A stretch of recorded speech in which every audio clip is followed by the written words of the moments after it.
வணக்கம். 4 மணி செய்திகளுக்கு வரவேற்பது நான் நந்தா. முதலில் இந்த நேரத்திற்கான தலைப்புச் செய்திகளை பார்க்கலாம். இந்தியாவில் ஜனநாயகம் என்பது கட்டமைப்பை அல்ல, கலாச்சாரம். இந்தியாவில் 20க்கும் மேற்பட்ட கட்சிகள் மாநிலங்களை ஆளுவதே அதற்கு சாட்சி என்று கானா நாடாளுமன்றத்தில் பிரதமர் மோடி உரை. மாநிலம் முழுவதும் 208 நகர்ப்புற நலவாழ்வு மையம் மற்றும் 50 ஆரம்ப சுகாதார நிலையங்களை திறந்து வைத்தார் முதலமைச்சர் மு.க.ஸ்டாலின். சென்னை அடையாற்றில் நடைபெற்ற நிகழ்ச்சிக்கு சென்றபோது சாலையில் நடந்து சென்று மக்களை சந்தித்து உற்சாகம்.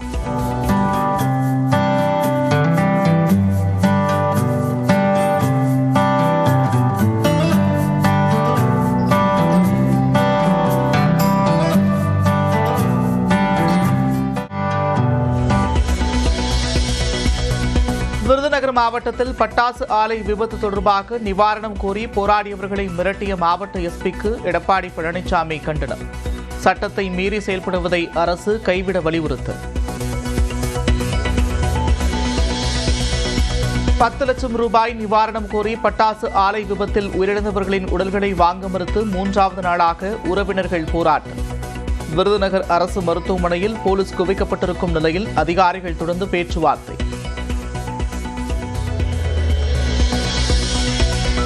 காவலாளி அஜித்குமார் கொலை தொடர்பான விசாரணைக்கு அவரது தாய் மற்றும் சகோதரர் ஆஜர். சம்பவத்தன்று நடந்தது என்ன என்பது குறித்து இருவரிடமும் நீதிபதி ஜான்சந்துலால் சுரேஷ் விசாரணை.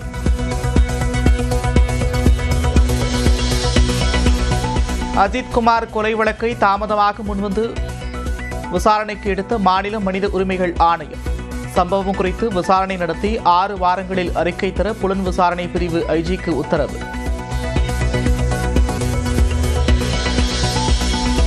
மடப்புரம் கோவில் காவலாளி அஜித்குமார் தாக்கப்படுவதை வீடியோ எடுத்த சதீஸ்வரனுக்கு துப்பாக்கி ஏந்திய போலீஸ் பாதுகாப்பு. தனது உயிருக்கு அச்சுறுத்தல் இருப்பதாக டிஜிபிக்கு கடிதம் எழுதியிருந்த நிலையில் காவல்துறை நடவடிக்கை.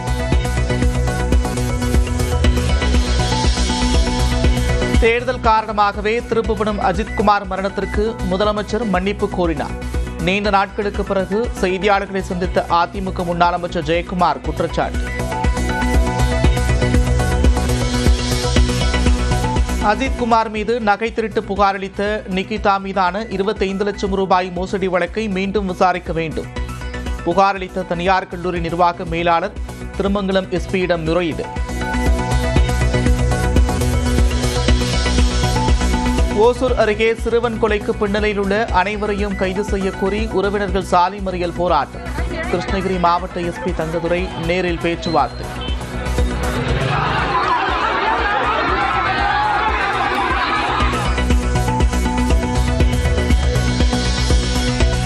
தேனி மாவட்டம் பெரியகுளம் அருகே விசாரணைக்காக அழைத்து செல்லப்பட்டவர் தாக்கப்பட்ட விவகாரம். தேவனார்பட்டி காவல் நிலையத்தில் ஏடிஎஸ்பி விசாரணை.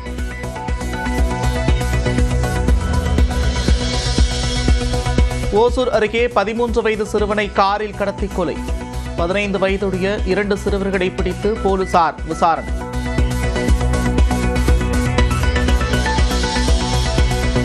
பகுஜன் சமாஜ் கட்சியின் முன்னாள் தலைவர் ஆம்ஸ்டாங் கொலை வழக்கை சிபிஐக்கு மாற்றக் கோரி சகோதரர் தொடர்ந்த வழக்கு. காவல்துறை பதில் மனு தாக்கல் செய்ய சென்னை உயர்நீதிமன்றம் உத்தரவு. கோவை மாவட்டத்தின் மலைப்பகுதி மற்றும் நீலகிரி மாவட்டத்தில் இன்று முதல் 3 நாட்களுக்கு கனமழைக்கு வாய்ப்பு. சென்னையில் மிதமான மழை பெய்யும் என வானிலை ஆய்வு மையம் கணிப்பு. திமுக அதிமுகவுடன் கூட்டணி பேச்சுவார்த்தை நடப்பதாக கூறப்படுவது வதந்தி என்று ராமதாஸ் விளக்கம். செயற்குழு, நிர்வாகக் குழு மற்றும் பொதுக்குழு கூடி கூட்டணி குறித்து முடிவு செய்வோம் என்றும் திட்டவட்டம்.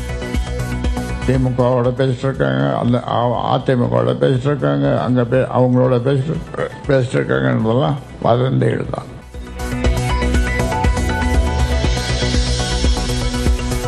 பத்ரிநாத் கோவில் வாசலில் போட்டோ எடுக்க போட்டா போட்டி. ஒருவரை ஒருவர் மாறி மாறி அடித்துக் கொண்ட பக்தர்கள்.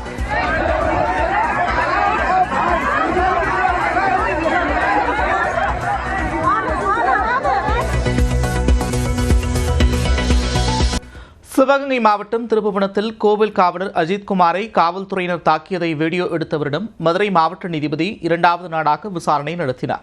திருப்புவனத்தில் விசாரணைக்கு அழைத்து செல்லப்பட்ட மடப்புரம் கோவில் காவலாளி அஜித்குமார் காவல்துறையினர் தாக்கியதில் உயிரிழந்ததாக புகார் எழுந்தது.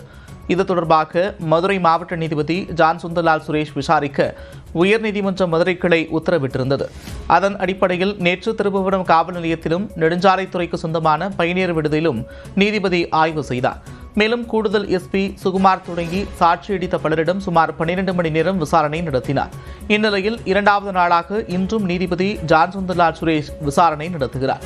குறிப்பாக கோவில் அறநிலையத்துறை அலுவலரான பெரியசாமி, தனிப்படையினர் தாக்கிய வீடியோ பதிவு செய்த சதீஸ்வரன், கோவில் அலுவலர்களான பிரபு, கார்த்திக் ராஜா ஆகியோரிடம் விசாரணை மேற்கொண்டனர். இந்நிலையில் அஜித்குமாரை தானே அடித்து காவல்துறையிடம் ஒப்படைத்ததாக பலர் பொய் செய்தி பரப்புவதாக சதீஸ்வரன் குற்றம் சாட்டியிருக்கிறார். இந்த மாதிரி நாங்கள் தான் அடித்து அவங்கள்ட்ட ஒப்படைச்சுன்ற மாதிரி, நாங்கள் தான் முதல்ல அடித்து அவங்கள்ட்ட அப்படி ஒப்படைச்சோன்ற மாதிரி சொல்கிறாங்க. அங்கேருந்து யாராவது ஒருத்தர் அந்த வார்த்தையை சொல்லலை. எல்லாருக்குமே தெரியும் அங்கே என்ன நடந்ததுன்னு.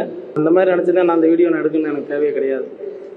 அது எல்லாத்தையும் வேணால் கேட்டுக்கிட்டேன். அது அவங்களோட தனிப்பட்ட விருப்பம். ஆனால் அது விசாரணையில் தெரிஞ்சிடும், யார் என்னன்னு தெரிஞ்சிடும். அது கண்டிப்பாக உறுதியாக இருக்கும். அதில் தொடர்ந்து பேசிய சதீஸ்வரன் தரப்பு வழக்கறிஞர் இந்த வழக்கில் சாட்சியம் அளிப்பவர்களுக்கு உரிய பாதுகாப்பு வழங்க வேண்டும் என்று கோரிக்கை விடுத்தார்.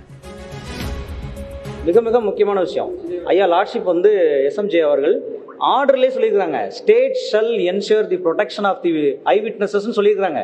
இதுக்கு மேலே என்ன உத்தரவுங்க வேணும்? கொடுத்த 1ஆம் தேதி 3 மணிக்கு ஐயா கொடுத்தாங்க. இது வரைக்கும் எந்த ப்ரொடெக்ஷன் கொடுத்துருக்காங்கன்னு உங்களுக்கு பத்திரிகையாளருக்கே தெரியும். சரி, இது சம்பந்தமாக பெட்டிஷன் கொடுத்துருக்குறோம். இன்ன வரைக்கும் என்ன நடவடிக்கை யாருக்கும் தெரியும். ஆயுதம் ஏந்திய போலீஸ் மானாமதுரை அல்லது சிவகங்கை மாவட்ட காவல்துறை அல்லாத காவல்துறை மேலே நம்பிக்கை இருக்குது. மதுரை மாவட்ட அல்லது வேறு மாவட்டத்தை சேர்ந்த காவல்துறை அதிகாரிகள் இங்கே நேரடியாக மடப்புறம் முழுக்க ரோந்து போகணும்னு கேட்டுக்கிறோம். இதனிடையே கோவில் காவலாளி அஜித்குமார் தாக்கப்படுவதை வீடியோவாக எடுத்த சதீஸ்வரனுக்கு துப்பாக்கி ஏந்திய போலீஸ் பாதுகாப்பு வழங்கப்பட்டுள்ளது. தனது உயிருக்கு அச்சுறுத்தல் இருப்பதாகவும் பாதுகாப்பு வழங்க கோரியும் டிஜிபிக்கு சதீஸ்வரன் மனு அளித்திருந்த நிலையில் துப்பாக்கி ஏந்திய 4 போலீசார் பாதுகாப்பு பணியில் ஈடுபடுத்தப்படுகின்றனர். சுழற்சி முறையில் 4 காவலர்களும் சதீஸ்வரனுக்கு பாதுகாப்பு வழங்க உள்ளனர். சிவகங்கை மாவட்டம் திருப்புவனத்தில் 10 சவரன் தங்க நகைகளை திருடிக் கொண்டதாக கோவில் காவலாளி அஜித் மீது புகார் அளித்த நிகிதா அரசு வேலை வாங்கித் தருவதாக பலரிடம் பணம் பெற்று ஏமாற்றிய மோசடி பெண் என்ற தகவல் வெளியாகி அதிர்ச்சியை ஏற்படுத்தியிருக்கிறது. அதுகுறித்து விவரிக்கிறது இந்த செய்தி தொகுப்பு. கோவிலுக்கு தாயுடன் சாமி கும்பிடச் சென்ற இடத்தில் 10 சவரன் தங்க நகைகளை திருடிக் கொண்டதாக கோவில் காவலாளி அஜித் மீது புகார் அளித்த நிகிதாவின் புகாரால் அவரை கொடூரமாக விசாரித்து அடித்தே கொன்ற திருப்புவனம் காவல் நிலைய போலீசார்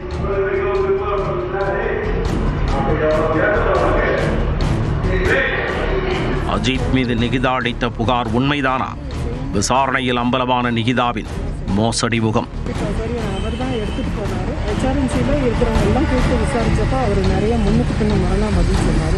யார் எந்த நிகிதா? போலீசாரால் அடித்தே கொல்லப்பட்ட அஜித்குமாரும் அவர் மீது திருட்டு புகார் அளித்த நிகிதாவும் பின்னணி என்ன? மதுரை மாவட்டம் திருமங்கலம் அருகே உள்ள ஆலம்பட்டி கிராமத்தைச் சேர்ந்த ஓய்வு பெற்ற அரசு அலுவலர் ஜெயபெருமாள் சிவகாமி தம்பதியின் மகள்தான் நிகிதா. முனைவர் பட்டம் பெற்ற இவர் கல்லூரி ஒன்றில் பேராசிரியராக பணியாற்றி வந்ததாகவும் சொல்லப்படுகிறார். இந்நிலையில் நிகிதா கடந்த 2010ஆம் ஆண்டு கிருஷ்ணன் கோவில் அருகே உள்ள ஒரு கல்லூரியில் படிக்கும்போது அவருடைய ஆசிரியரான ராஜாங்கம் என்பவரது மகன் தெய்வத்திடம் அரசு வேலை வாங்கித் தருவதாக கூறி தனது மெகா மோசடியை காட்டியுள்ளார். அப்பொழுது முதல்வர் மற்றும் துணை முதல்வர் இருவருக்கும் நன்கு நெருக்கமானவர்களிடம் பேசி அரசு வேலை வாங்கித் தருவதாக கூறி 8 லட்சத்தை நிகிதா கேட்டுள்ளார். நிகிதாவின் பேச்சை நம்பி தெய்வம் தனது தந்தை ராஜாங்கத்தின் மூலம் பணத்தை கொடுத்துள்ளார். அதேபோல் அவரது உறவினர் வினோத் என்பவருக்கும் அரசு வேலை வாங்கி தருவதாக கூறி அவரிடமும் 8 லட்சம் ரூபாய் பணம் பெற்றுள்ளார். ஆனால் அரசு வேலை வாங்கி தராமல் ஏமாற்றியதுடன் நிகிதாவின் குடும்பத்தினர் கொலை மிரட்டல் விடுத்ததாகவும் கூறப்படுகிறது. இதனால் பாதிக்கப்பட்டவர்கள் கடந்த 2011ஆம் ஆண்டு திருமங்கலம் தாலுகா காவல் நிலையத்தில் அளித்த புகாரில் நிகிதா மற்றும் அவரது தாயார் சிவகாமி, தந்தை ஜெயபெருமாள், அவரது சகோதரர் கவியரசு உள்ளிட்டோர் மீது மதுரை திருமங்கலம் தாலுகா காவல் நிலையத்தில் புகார் அளித்தனர். அது தொடர்பான விசாரணையில் 5வது குற்றவாளியாக சேர்க்கப்பட்ட நிகிதா மற்றும் அவரது தந்தை ஜெயபெருமாள் இருவரும் கைது செய்யப்பட்டனர். பின்னர் நிகிதா பெயிலில் வந்துவிட்டதாகவும் ஜெயபெருமாள் மட்டும் சிறை சென்று பின் ஜாமீனில் விடுதலையாகி உள்ளார். உங்களுக்கு நம்ம சமுதாயத்துக்கு நம்ம ஆளுகளுக்கு ஏதாச்சும் நல்லது செய்யணும், நீங்கள் பையனுக்கு வேலை வாங்கி தரதுக்கு ஏற்பாடு பண்ணுறேன் அப்படின்னு சொன்னாப்புல. நீ நம்பிக்கையோடு செய்யலாம், கொஞ்சம் ஏற்பாடு பண்ணுங்கன்னு சொன்னாப்புல. எவ்வளோ கொடுத்துருக்கீங்க? நான் 8 லட்சம் கொடுத்துருந்தேன். இது வரைக்கும் வரல. ஒரு வரைக்கும் ₹10 கிடைக்கல. எங்கள் தாத்தா வழியாக என்ன செஞ்சோம், அந்த நிகிதான்றவங்ககிட்ட பணம் கொடுத்தோம். எங்கள் மாமாவுக்கு வந்துட்டு அவர் காலேஜில் ப்ரொஃபஸர் இருந்தார், அவருக்கு 8 லட்ச ரூபா, எனக்கு விஓ வேலை வாங்கி தரதா ஒரு 8 லட்ச ரூபா, மொத்தம் 16 லட்ச ரூபா. இது மட்டும் இல்லை, இவங்க குடும்பமே பார்த்தீங்கன்னா மிகப்பெரிய ஃபோர்ஜரி குடும்பம். சென்னைக்காரங்க ஒரு 50 லட்ச ரூபா கொடுத்துருக்குறாங்க. ராம்நாடு சேர்ந்தவங்க பார்த்தீங்கன்னா எல்லாமே ஆடு மேய்க்கிறவங்க, அவங்க ஒரு 50 லட்ச ரூபா கொடுத்துருக்குறாங்க. அப்புறம் ஒருத்தர் திருநெல்வேலியை சேர்ந்தவர் பசும்பொன் பாண்டின்னு சொல்லிட்டு ஒரு வழக்கறிஞர் வந்து எங்களை கான்டாக்ட் பண்ணுறாரு. இந்த மேட்டரை நீங்கள் இப்படி விட்டுறாட்டி உங்களை கொலை செஞ்சுருவோம் அப்படின்னு சொல்லி அரட்டுறாரு.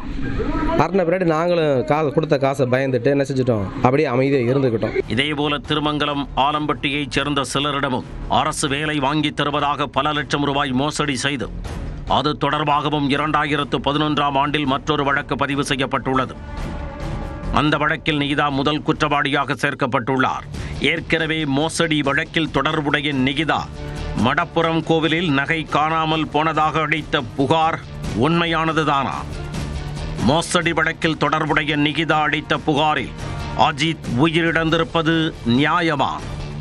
மோசடி பெண்ணின் புகாரை முறையாக விசாரிக்காமல் அஜித் மீது இப்படி ஒரு நடவடிக்கையா என அவரது உறவினர்கள் கண்ணீருடன் வேதனை தெரிவித்துள்ளனர். நிகிதா தலைமறைவாக இருப்பதாக கூறப்பட்ட நிலையில் தான் தலைமறைவாக இல்லை என அவர் கொடுத்த ஆடியோவும் வெளியாகி இருக்கிறது. அவங்களுக்கு தோணுனபடி சொல்லிட்டு இருக்காங்க சார். என்னென்ன சொல்லணுமோ அதெல்லாம் சொல்லி, எப்போ போலீஸ் போன் பண்ணாலும் நாங்க அவங்களுக்கு பேசிட்டு தான் இருக்கோம். நேரவே நான் போய் ஸ்டேஷனும் போய் பார்த்துட்டு வந்தாச்சு, ஜட்ஜியும் பார்த்துட்டு பேசிட்டு வந்தாச்சு. அப்புறம் எப்படி சார் தலைமறை? 2வது தடவையும் என்ன நடந்ததுன்னு எழுதி தர சொன்னாங்க, எல்லாம் எழுதி கொடுத்துட்டு வந்திருக்கேன் ஸ்டேஷன்லயே போய்.